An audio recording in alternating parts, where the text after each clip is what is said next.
to another episode of the Empower Good podcast. I'm your host, Dave, and today I'm joined by a local celebrity. We can call him that, Tego Venturi. If you're from the Albuquerque market or know of the Albuquerque market, you've heard of Venturi Real Estate, the real estate group. And I'm thrilled to have Tego on the podcast. Tego, why don't you introduce yourself to the listeners? Sure. Thanks, Dave. And thanks for having me on. I really appreciate it. You know, I'm very passionate about real estate, as you know, and some people call me the real estate geek, the real estate nerd. And I love that. But just so people know me, it's Tego Venturi. I'm with the Venturi Realty Group. We're a real estate team. We are with the company, a Real Broker as our brokerage. And we have a team of about 25 real estate professionals in a lot of different roles. And we could get into the whole real estate team world and talk about that if anybody's interested in that. And that's got a lot of background there. But I do a lot of real estate investing myself, and that's the thing. One of the things I really have a lot of passion for and really enjoy doing, and we can get into that. I joined my wife in her successful real estate business in 2007. And I always joke about that. It's like, wow, what a great time to get into real estate, right? I quit my corporate job and said, okay, we're going to go do this real estate thing. And then, you know, we know what happened a year later in the real estate world. And we figured it out. The fact that you're sitting here today and you survived says that you figured that out, and you're probably pretty good at your craft. Yeah, we figured it out. And, you know, we had some great mentors that helped. And, you know, that's something we can get into is, you know, mentors and networking and masterminding is so huge. Yeah, we've had a great real estate business. Our team has been the number one real estate team for a number of homes, you know, that we've helped buyers and sellers with for the last few years. I don't even know. I think our record year, we helped over 500 buyers and sellers, and I think that was in 2021. 2022 is very similar. No, I take that back. I'm sorry. 20 and 21 were you know, in that 500 range. Last year in 22, in a very weird real estate market, I think, as a lot of people know, it was a tale of two real estate markets in 22. So. But we were still able to help 500 families get into homes on that. But I know that's not what we're here to talk about mainly. It's mainly real estate investing and business. And well, I want to tell a quick story on you if I can. Yeah, sure. So I love that you use the term, we helped 500 families. My wife and I were one of those families. So we had gotten a hold of another realtor in the area through a recommendation, and this realtor, wonderful person, but couldn't return a phone call, couldn't return a text.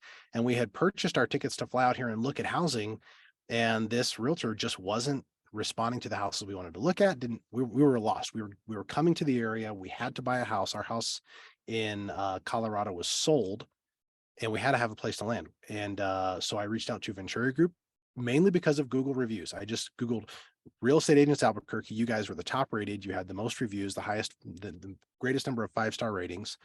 And we called the office. We said, hey, this is happening tomorrow. We're coming in town. We have these 8 homes we want to look at. Can you help us out? And the receptionist said, I don't know, but I think so. Let me see what I can do. Yes, I just got a head nod from Jenny. Jenny's going to come meet you. Just send me your addresses and we'll take care of you. And Jenny took such good care of us. And then just most recently, when I was at the real estate meetup, which you just talked about, mentoring and networking, I'm sitting next to this guy, this well-dressed man in a suit, and he introduced himself as Venturi. And I'm like, no way, Venturi Group, you guys saved our life.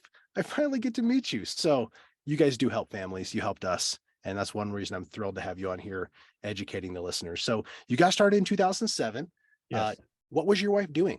And how did you come? Well, and she started in 2001. Mm-hmm. 2001. Yeah, 2001. She had her career. She was at Intel, and she was part of the Intel downsizing. And you know, she was in the human resources recruiting world. And of course, when you're actually laying off and not hiring, you know, they don't need recruiters. So it was actually great timing. We had just adopted our first child, and actually, no, I take that back. Both children were already home. We adopted, both our kids are adopted. And I know you've got a passion about that. So I don't even know if you knew that, but No, I did not. That's the surprise of the day. I want to hear that story as well. yeah, but it worked out great. I was, I had a good corporate job, even though it was, like working at Dunder Mifflin is what I always joke about, if you know Yeah. what I mean. It's like it was. I used to joke. I said I can't watch the TV show The Office because I feel like I already was working there. It was a typical corporate, thing, but it was a good work. And anyway, Tracy embraced the real estate thing in 2001 with the kids at home. Really did a great job. Obviously, she's super smart and super competitive and hardworking. And she finally said, "Come on, get out of your corporate, muckety muck, and let's go get it." And so that's what we did. Yeah. So was she a broker at that time? Yeah, I mean, which is, in New Mexico, you have either managing brokers or Mhm. what we call qualifying brokers or associate brokers. So she was an associate broker. Okay. Okay. Yeah. That's awesome. And with what? And With we what both are. company? And in fact, both of us still are today. We don't, we have somebody else that is our supervising, managing, or again, like what we call in New Mexico, a qualifying broker. That's shocking. That's shocking. You guys help about 500 families a year, and you're an associate broker. That's awesome. So you found your niche and you're happy there. Yeah. That's We great. really embrace this team model, and just something about, I mean, and no matter what you're doing, you always have to have a good team around you. And your story about calling our office, we call it our hotline. Mhm. And you probably talked to Rosalind, who's still with us. She's our what we call inside sales associate. And that's her role, is to, when somebody reaches out to us, that she makes those connections immediately. Cause when somebody's ready to do something, you can't dilly dally, right? You got to get Yeah. on it. So. Well, that was not an easy deal for Jenny to secure for us. So we actually had her hold that for more than 75 days. She worked it out with the seller. We actually made a mortgage payment for them during that time, but she just kept negotiating to make it work for all parties, and it was Yeah. awesome. So we were thrilled to get that. So That's great. you guys are in real estate. You're a private investor yourself. Mhm. Tell me, right now it's crazy. Interest rates are nuts. Mhm. There's not near as much on the market as there was, but what are you most excited about and why? What I'm most excited about in the real estate market right now is I I do not see, and investors aren't going to like to hear this, but I don't see a downturn in pricing, at least, coming. As you know, Dave, I do a ton of market analysis on the real Yes, estate yes. Albuquerque market, and look at it constantly, because I am an investor and I want to know, and I don't want to be blindsided like many of us were in 2008 and 2009. And so I'm optimistic about that. We have a serious shortage of housing in the Albuquerque area that includes rentals and homes. And I don't see rental rates slowing down. They're going to keep appreciating, and I don't see home prices slowing down. I think they're going to keep appreciating as well. That is great news. And I believe you because of everything that you put, all the resources that you put online. If you're in this market, I encourage you guys to look up Tego. Tego, why don't you tell us where they can find you on YouTube or podcast? Sure. Yeah, on YouTube, I think it's YouTube/at welcomehomeabq.com, or just Welcome Home ABQ. But if you just Google us, Venturi, Venturi Realty, or Venturi Group, or Venturi Team, Albuquerque, you'll find us. You'll find us. You're easy to find. I can attest to that. But Yeah, the other exactly. thing is, if you're in a different market and you want to know how to analyze or what to analyze, watch some of Tico's content. He's got some great stuff and it'll give you some pointers. So what's your favorite investment strategy or asset class? I've fallen into the niche of single family homes for rent. Mhm. Done a bunch of flips over the years, done a little bit of land development, done some land development where I've taken, multiple parcels and put them together. But I've really fallen into just single family detached, or single family homes. I've got some condos and townhomes too, but I I like that class because the appreciation is going to be much better than what you would get with a multifamily. Multifamily is great, and don't get me wrong. I mean, I've got great friends that do really, really well with multifamily. It's just, it's just not something, you get to the point where you go, okay, I got to pick my lane and just stay in it. And so with single family homes is where I ended up. And again, I do love the appreciation that I get, maybe not as good a cash flow as you get on a multifamily, but I like the long-term internal rate of return that I get from single family. Right. And it kind of fits your lane with you're looking at single family all day, every day. You've got Absolutely. dozens of agents looking at that all day. How are you Yep. finding your deals? Are you looking for value add? Are you looking for Burr? Are you looking for turnkey? Talk to Yeah. us. Well, my favorite is Burr. We talked about this, Dave, Burr is just, it's like magic money, right? It's like when you tell somebody that, well, your yield on your dollars invested is going to be infinite because, at the end of a certain amount of time, you're going to have $0 invested in this thing, right? It's going to be all other people's money. And so it's funny when you run the internal rate of return on a property like that, and you go, oh, well, the IRR is just infinite because there's no dollars in the deal, right? Yeah. It's just infinite. It keeps going. I love that. Yeah. So yeah, I love the Burr strategy. I like value add, but my favorite little thing is, unloved homes that have been unloved, not taken care of, that deserve better, and that I can come in, buy it at the right price. I'm not a I'm definitely overpay many times for some of this stuff, but buy it at a good enough price where it makes sense for me to put the big investment in, 50,000, 100, I did one that was about 100,000 in just totally redoing it, and put that home back out to the market. In my world, it's usually as a rental. I did flip one last year, I will say, just because the numbers, once we finished it, it didn't make sense to rent it. But anyway, yeah. Yeah, we did the same. We had a 2 unit that was a great Burr, but the problem is I got distracted with another deal. So I held it way too long. So my holding cost made it not worth it for me to keep it. So I actually flipped out of it and moved on to something else and learned some valuable lessons. We didn't lose any money, but we learned some lessons about holding cost. That if you let something sit for a year, it gets expensive. Especially if you got a loan on it, especially if Yeah. you're using somebody else's money. Yes. Yeah, Yes. that OPM, other people's money. Yeah. Now, so for the cynics in the room, how can a newer real estate investor find a good Burr opportunity? How can they find that when they say, well, of course, Tego gets them, right? He owns an entire real estate group. No. I don't just get them, right? I mean, it is okay. So I gotta sidetrack here a little bit. Remember, I don't know, maybe you do, maybe you don't. It's probably 5 years ago. We were getting all those, flip, make money road shows coming through Albuquerque. Yep. They hit Colorado in that time too. Yeah. And they'd come through, and it'd be they'd get a hotel room, and they'd get all, everybody there. You're gonna make all this money. And then they sell you the $3,000 or $5,000, program, right, to learn how to flip houses. I went to one of them once. I ended up walking out because it was just so distasteful. But I mean, the things that they were telling people, I'm just going, this is so like not even close to what the reality is. And then what would happen after those, road shows would come through town, our phone, our hotline, our team line would blow up, and we'd have people calling going, hey, I'm a real estate investor and I want you to help me find deals. It's like, you understand that's the hardest part of the whole thing, is finding the deal, right? Yeah, And it's like, you in most cases, you're not going to find deals in the MLS. Maybe you are.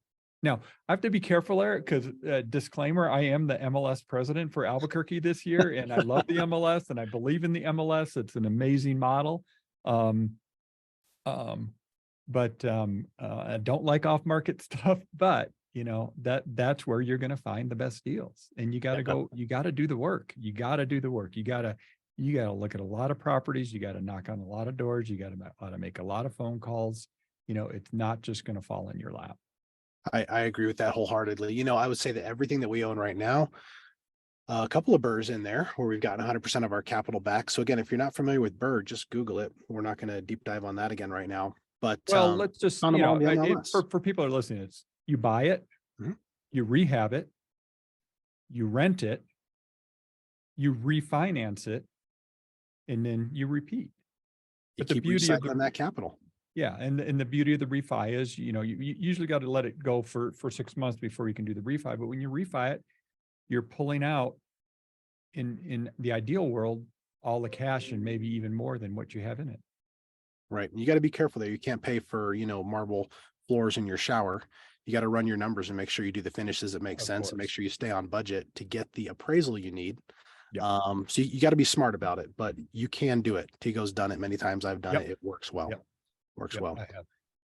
Great. So talk to us about people call you the real estate geek. So we're kind of stepping back a little bit. Yeah. Talk to us about the kind of information you're putting out there, where you're getting that from, and just the kind of value that you're bringing to our market. Oh, thanks for that. No, like I said, I kind of have a passion about this. What happened was I would read these stories in the Albuquerque Journal or something. You're going, and they'd be a national AP story about real estate, right? And it's like, well, that has nothing to do with what's happening in Albuquerque. Right. And then being involved with the GAR, the association here, and the MLS here since I guess 2012 is really when I started engaging and really got involved there. I just we have great information, but there's nobody that's explaining it very well. People say, well, median price went up or average price went up or this or that. It's like, okay, well, what does that mean? And so I just keep digging deeper and deeper and trying to and looking for better information so we can have a sense of where we are and where the market is going. My favorite resource at the moment is a product from a company called Altos Research. And what they do is they track every single home that's actually for sale, actually active homes for sale. And the thing I love about that is we get to see in real time, and it's updated every week. So I get a weekly read of our list prices going up, our list prices going down, are more people reducing price, or more people, leaving prices high, are days on market going up or days on market going down. All of those things tell a story about where the market, again, not where it was, which we normally get, right? Is like what happened last month. It's like, no, where's it going? Where's it going to be in 2-3 months from now? And so I usually put those reports out. Usually every couple of weeks, I'll put something out, and I've got it on our website where people can subscribe to it too. Yeah, that's great. Thank you. And what I love that you're doing is you're providing lead measures, again, to tell us where we're going. Yeah. Most people it's very easy to find the lag measures. Okay. Oh, yeah. What just happened? And now that I have that information, I have no control over my future. Right. But I want to know what information is relevant today so that I can make good decisions going forward. Yeah. So that's good. So thank you for that. Why don't you share with us maybe one of your favorite deals you've ever done? Maybe your favorite house, or maybe most lucrative, or just what sticks in your mind? It's actually a Burr deal, and it was actually somebody that connected with us through our marketing to list the home for sale, on our team here, and just started having conversations with it. Turns out it was an estate situation. It was a hoarder house, and the house was full. And the folks that were, dealing with this, I think it was a sister and a brother, I think, or maybe it was a son-in-law or something. I don't remember exactly. Anyway, but they were dealing with this, and they were just overwhelmed. They're like, how do we deal with this? This is just, and we're like, well, we can put it in the MLS. It's as is. We can, do all that, get you, that'll be the highest price you're going to get is if we get it in the MLS and put it out to as many people as possible. Or we can offer you cash for it. And this is what we're willing to do. And, we're very upfront about it and say, look, this is what I think it'll sell in the MLS. This is what we could just pay you and you'll be done with it. You don't have to empty it out. You don't have to clean it out. Right. And you're probably familiar with the iBuyer model, like Open Door. We can talk about that. The point is, some people just need to be done with their homes. Right. And that's what wholesalers do. Wholesalers, I'm going to say it. That's what wholesalers take advantage of. And I'm just saying that's what they're taking. They're taking people that are in a bad situation that just need to be done with their property and giving them a cash offer, no inspections, no repairs, no cleaning up, no nothing. Right. And that has a lot of value to people. I'm getting off track, but So this deal, bought it, it was actually in Rio Rancho, paid probably more than I should have, ended up spending about $100,000 fixing it up. That's how bad Oh, the house wow. was. Yeah. It was one of those ones, once we started opening things up and we're like going, okay, this is really bad. The good thing was the roof was almost new, the stucco was almost new, and the HVAC was almost new. Those are the three big, big ticket items usually. Flooring's the other one, kitchen's the other one, right? So anyway, did it, refinanced it 6 months later, took 100% and some cash, that I had in the deal. Now I was in a position where I could have the cash, I had the cash to do it too. I didn't have to borrow Right. the money in that 6 months period. Still have that home. It's probably gone up 100,000 in value since I got that loan, just because of the crazy market the last 3 years. And it rents for $2,000 a month. And when I first bought it and did the pro forma, I was thinking I was going to get about $1,300 a month. So, I mean, the market has been very generous to us, in the last 3 years, we got to say. Yeah. Well, no, and you're being very generous too, I think, because I just attracted a renter to Belen, which is where we're primarily invested, coming out of Rio Rancho. Yeah. They're paying $1,800 for a 2-2 apartment in Rio Rancho. So if you're offering a house at $2,000, you're not, again, you're being very fair. You're offering a very fair price. And what you said earlier, that's an infinite rate of return. If you got back all of your investment capital, your tenants are paying down that mortgage, right, and your tenants are putting cash in your pocket, that's an infinite rate of return. That's wonderful. Yeah. And actually I took some of that money and put it into the next deal. Right. There And you so I go. took all that cash out from the loan. Plus I had a little extra, more than I had in. Yeah. And I 1031'd it. And, we can talk about 1031s too, if you want. I'm very familiar with those, but I 1031'd it. Right. So they're Great. well, no, not on that deal. No, I'm sorry. Not that one, because obviously I haven't sold it yet. So there's no gains, but Right. I actually have 2 properties under contract from 1031 money at the moment. Actually. Okay. That's awesome. Because when we talked last, you were trying to identify. I found them. Is to identify. You got them. I found them. Contract. Good work, my man. Good work.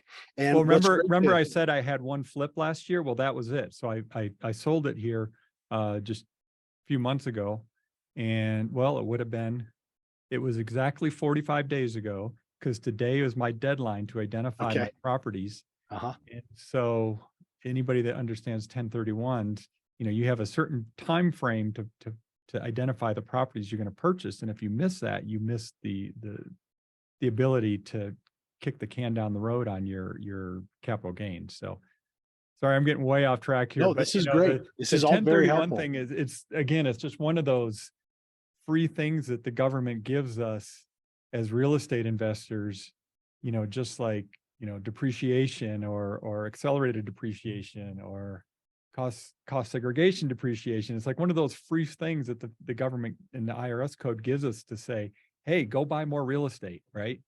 And I'll say this, I'll go so far as to say it's not free, because we're doing the government a great service. Right. There is a massive shortage of rentals and housing in this market. And when we're the ones who put up our capital to go and find that, the government says, thank you. I'm actually not going to tax you on that, because you provided housing for a family to live here and pay state income tax and federal income tax. So we're providing a service back to the government. So you earned that tax break. So great job on that. Well, I just kicked the can down the road, and that's the whole thing with the 1031 is it's not like you're not going to pay taxes. It's just you're not going to pay taxes now. It's going to be in the future, and that's fine, right? Yeah. But I took that. Remember, let me just tell you this, because I think it's kind of interesting. So I told you I did the one flip, right? It was too much. It was $450 to make it make sense as a rental, right? Just $450 as a rental anywhere in Albuquerque. It's pretty tough, right? You'd have to rent it for, say, $3,500 a month to make it make sense, and it just didn't pencil. But now I was able to take that, buy 2 properties in that low 200 range that I can rent, And both of those together are going to rent for probably 3,500. And yeah, so it's, I don't know what the right thing. It's a snowball effect, right? You're just, Right. doing the next thing. Yeah. Yeah. If it doesn't make dollars, it doesn't make sense. And you've Right. figured out how to make it make sense. So I just want to go back real quick to buying this property cash from the seller. Yeah. Real estate investors solve problems. Yeah. That's what we do. We solve problems. This seller wanted to get rid of that house. It was full of stuff. I don't know how many dumpsters you took out of there. Probably at least 240-yarders from the sounds of it. That one was you solve- four dumps, four big full-size roll-offs. Or I have that house, Tego. I bought that house in Colorado, 4 60-yard roll-offs Yeah. to get it emptied out. And it paid me back well, right? But again, we solved the problem by getting it off somebody's hands. People don't want to go through a traditional mortgage sale on that. They don't want to have a bank appraisal. They don't want to go through inspections. They want it. It's not worth it to them. They want to get rid of it. So if you're investing, start the conversation, ask for a deal, make a lowball offer to get the conversation started to find out what you can get your hands on as an investor. And if you're willing to solve those problems, you're going to make some money. So awesome deal that you did there. Let's talk about. Can I just say something about that? Because I think it's a good point.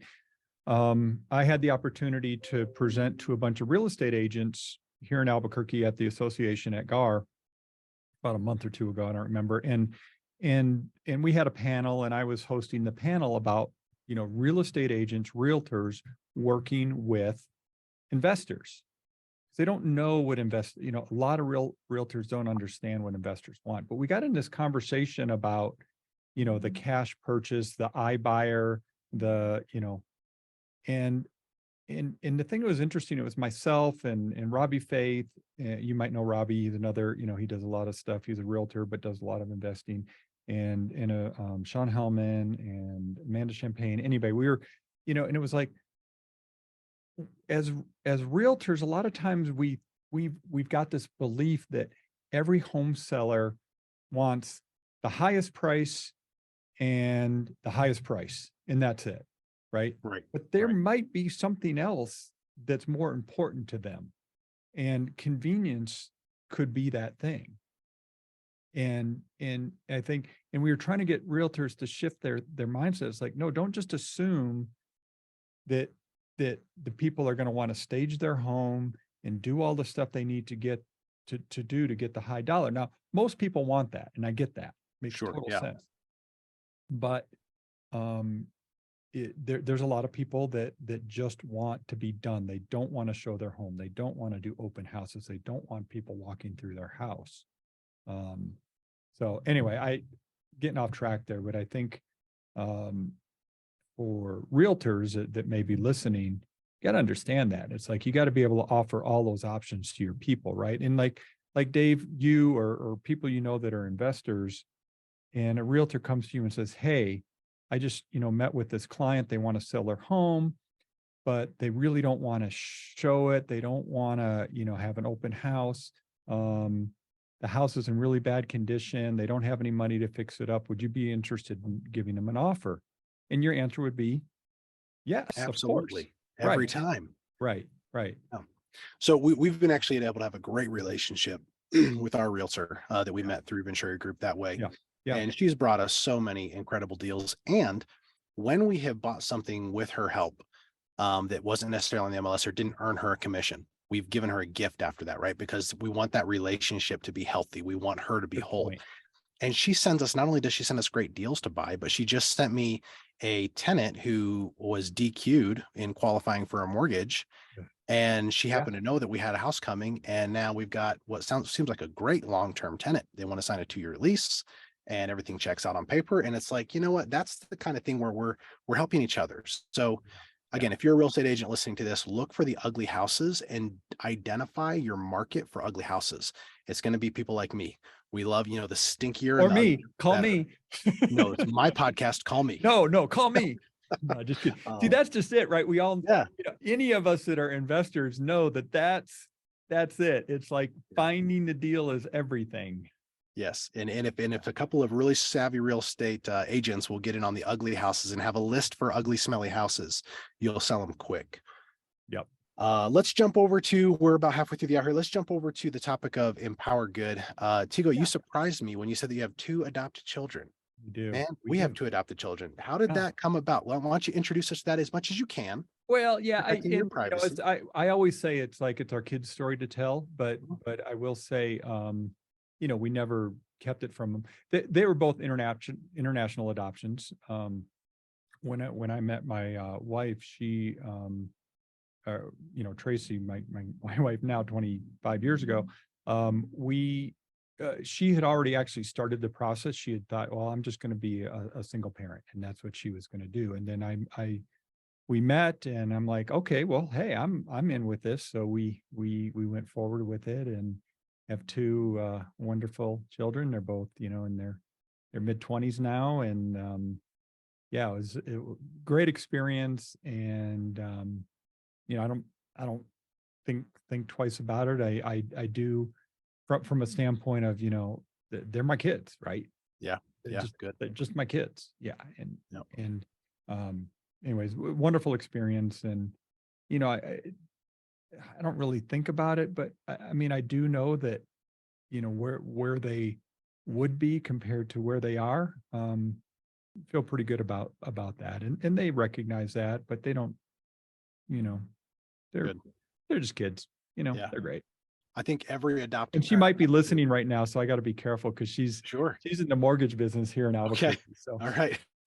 But I think every adoptive parent I've talked to has said the same thing. There's no difference. That's my yeah, child. That we're a family. yeah, And every yeah, prospective, uh, a lot of prospective adoptive parents say, "Well, what's the dynamic going to be like? What about my biological children?" And I'm like, "There's no difference, man. Just yeah, yeah. open your home up. If you're feeling the adoption, go for it." It's been a tremendous reward to my family to have been able to adopt twice. We absolutely love that. So, you're a real estate investor. You have a Yep. little more freedom than your next guy working 50 hours, hourly, 9 to Mhm. 5. So, being a real estate investor, what has that done for you and your family personally? Wow.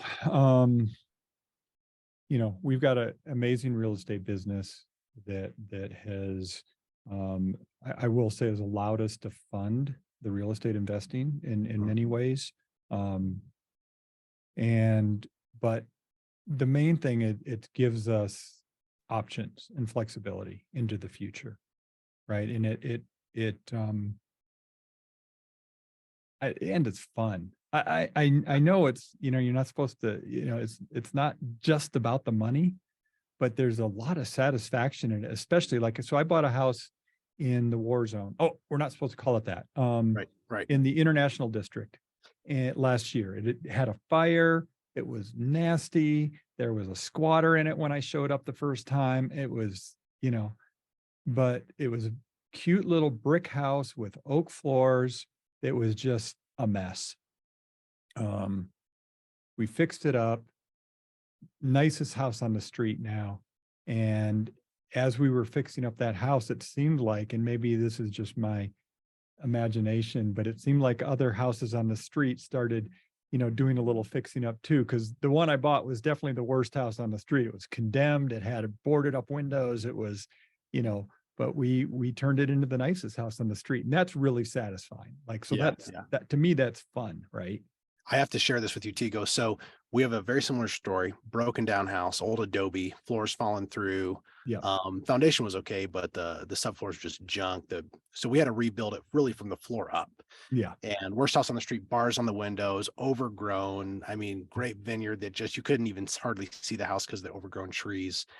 And we fixed that thing up. And not only did an investor buy the empty lot, two houses over, and build a brand new house on the street now, and the neighbors started fixing up their houses. But that's the one that we sold because we held it for too long. We drove by the other day and just to look at our investments, and whoever's living there, Tigo, they had a sign hanging on their door, home sweet home. They had a beautiful mat out front. They had decorations. And then we drove around the back and they had their back patio all completely set up for barbecue and relaxation. And I thought, here's a family that loves this house. Yep. And that just gives me so much joy that I don't even own it. I'm not making any money on it, right? And Yeah. somebody loves living there. And I Yeah. was like, that is the best feeling in the world. That's just great. Yeah, no, it really is. And, I think with this, I said this, I don't know where I was on a panel again somewhere, and is like, this, I know some people call it gentrifying, Mhm. but, there's no doubt certain, neighborhoods and homes in Albuquerque that could use some love. And with the housing shortage that we have, and just the fact that we just don't have a lot of homes, um, I think that's going to push a lot of people to fix up, Right. or, people buy into these neighborhoods maybe because that's the only neighborhood they can afford, but yet they're going to, start bringing up. So I think it's good for the neighborhoods to have that turnover, I guess is what I'm getting at. Absolutely. It absolutely is. And for investors like us who can come in and assess the value of a street and not overbuild for the neighborhood, right? Because Oh, we want yeah. to get our investment back, Yeah. but truly showing the neighbors what's possible in my price bracket, Yeah. what's possible for my comp. And that's awesome. So, all right. What are you and your Tracy family? always gives me a hard time for over improving. I'm like, well, we got to make it nice. We Yeah. can't go the super cheapest kitchen cabinet you can buy. We can't go with the super cheapest. Anyway. All right, here's a pro tip for the listeners. Butcher block is not that much more costly than laminate, and it gives you such a different vibe in your kitchen. Yeah. Yeah. So Lowe's has got it right now, Floor and Decor.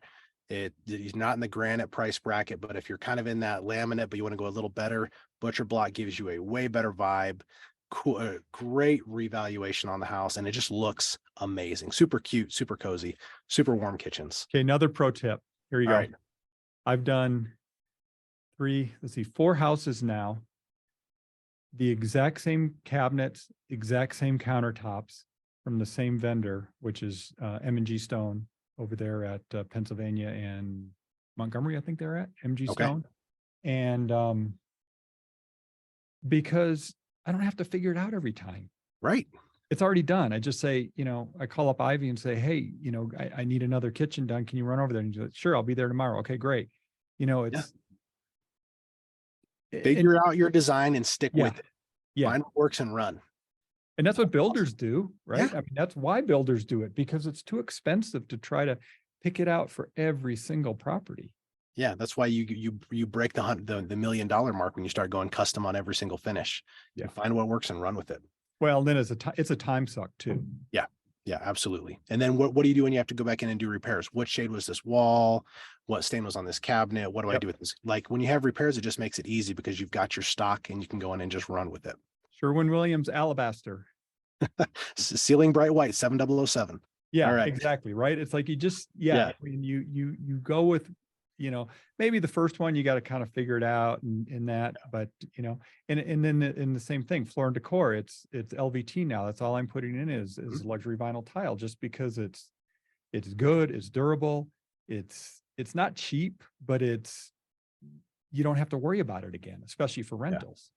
Yeah, we just picked up our lot of LVP flooring from Floor and Decor today. Duralux, I love that product. If you guys actually do your own installs, grab the Duralux. It snaps together way easier than everything else.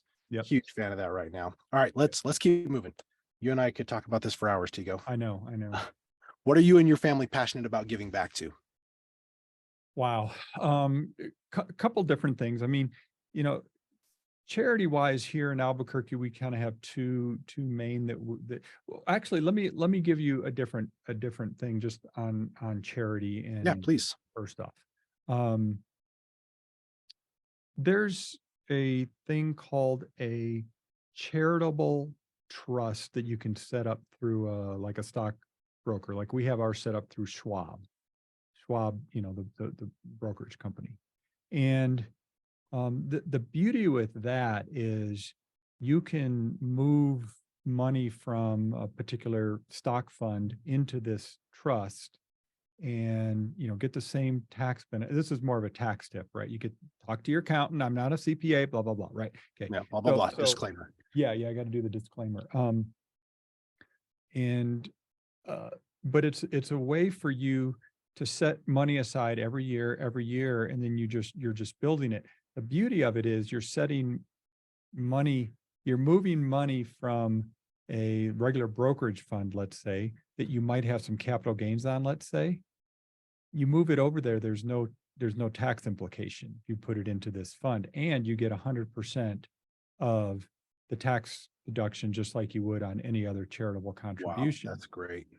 And so we've been moving, I don't remember, 20, 30 a year now for quite a while. And that builds up really quick. And now you've got this fund. Now that's not your money anymore, right? It's just set aside, but it's your family, charitable trust.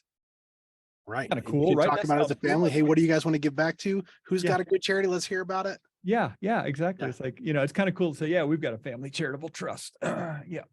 Yeah, But that is awesome.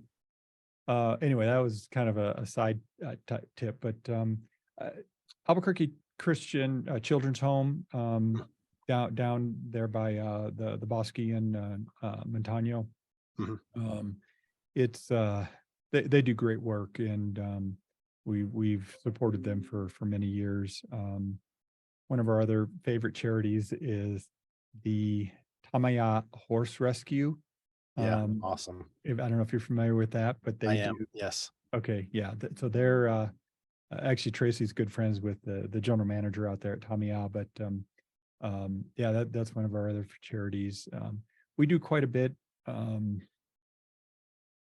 the realtor side. There's a couple different funds and charities that are connected through either the Realtor Association or through a brokerage and stuff like that. So we like that as well. So That's awesome. Thank you guys for doing that. I'm going to link both of those in the description of this podcast and the YouTube video. So thank you. listeners can check those out and see if that fits their passion to give back to. Why is it important for you guys? Why have you set up this trust? Why are you giving back? Well, why?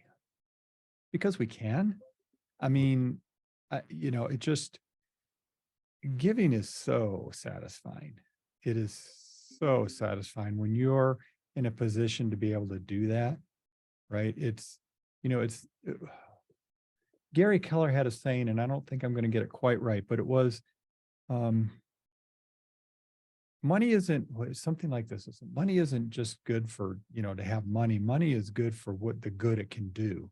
Right. Yeah. And when you have the ability to be able to do stuff and invest in charities or people, which we do quite a bit of, it's amazingly satisfying. Yeah, I agree with that. And our listeners know I've mentioned it before. Our mega goal here at Empower Good is to see 100,000 kids adopted through not just through our contributions, but from people who come alongside and want to get involved and also give to charities and foundations like the Omna Foundation.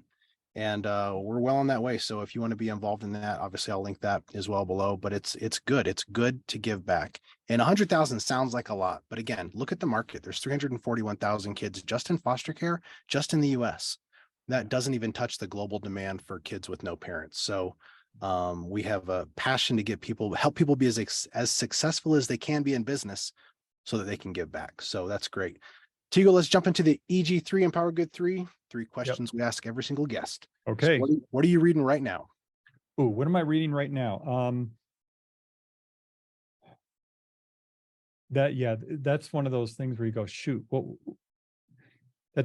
you know what it is? I'm doing podcasts all the time now. Mhm. And so my Audible library is kind of overloaded.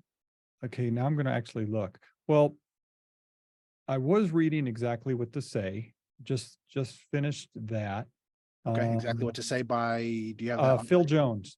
Okay, Anybody awesome. that's in sales Mhm. or talks to another human being ever Mhm. should read Exactly What to Say. Okay, I fall in that category, so I'll grab it. Thank you. So I just pulled up my Audible because that's how I get my books. Yep, as do I. I did just finish Dr. Mark Hyman, Young Forever too, which is he's one of my favorite health guru guys. He just has a new book out, so that was really good as well. So Awesome. Well, maybe you should write that book. You have a lot of energy and you keep your youth about you. I try. Best business or real estate book out there? Oh man. Gosh, there are so many that have had an impact. And for me, I mean, I have to say Millionaire Real Estate Agent by Gary Keller. I think I loaned my copy to somebody. I was looking at my bookshelf, but Okay. but Millionaire Real Estate Agent changed Tracy and I's lives. because it's the blueprint how to build a real estate business, not just be a real estate agent. Right? Awesome. And so we followed that. The other book that I like to mention, because it's kind of obscure, but it's really impactful. It's How to Fail at Almost Everything and Still Win. Okay. I've And heard of that. I haven't never read it. it's, well, you've heard the book Atomic Habits, right? You're familiar Yes. with Atomic Habits. Of course. Well, Yes. what's his name? Anyway, Atomic Habit. A lot of the stuff comes from How to Fail. A lot of his stuff, it's about habits and being consistent and just those little steps that add up over time, right? And that comes from How to Fail, a lot of those ideas. So Great. Awesome. And last question is, who is inspiring you right now to do more or empower good? We were with Keller Williams for many years. And Gary Keller, who is just, the oracle of Austin, as they say in the real estate industry, amazing man, right? Multi-billionaire, built this amazing real estate company. And we had the opportunity and were lucky enough to be part of what they call his top 100. And we're able to network with him and connect with him directly. Yeah. However, Congratulations on top 100. That's a big deal. Well, in the country, yeah. I mean, it was a big deal. Yeah. But then sorry, my Slack is dinging away here. I apologize. We just switched to a company called Real Broker from Keller Williams after many, many years. Love Keller Williams, nothing bad to say about it whatsoever. This just was like the next opportunity. And who's really inspiring me right now is Sharon Servasia, who's the president of Real. Okay. Amazing. He's Wow. got quite a background. He's a real estate guy, but he's also a venture capital guy. He's also, he's done a lot he's like a serial entrepreneur kind of person, but yet loves real estate. And he's got a lot of good content out there. He's got podcasts. Anyway, so that's it. Sharon Servasia. Don't ask me how to spell the last name. I am going to look it up and I'm going to link him, his LinkedIn or any podcast I can find. I'll link that here. I'll send it to you.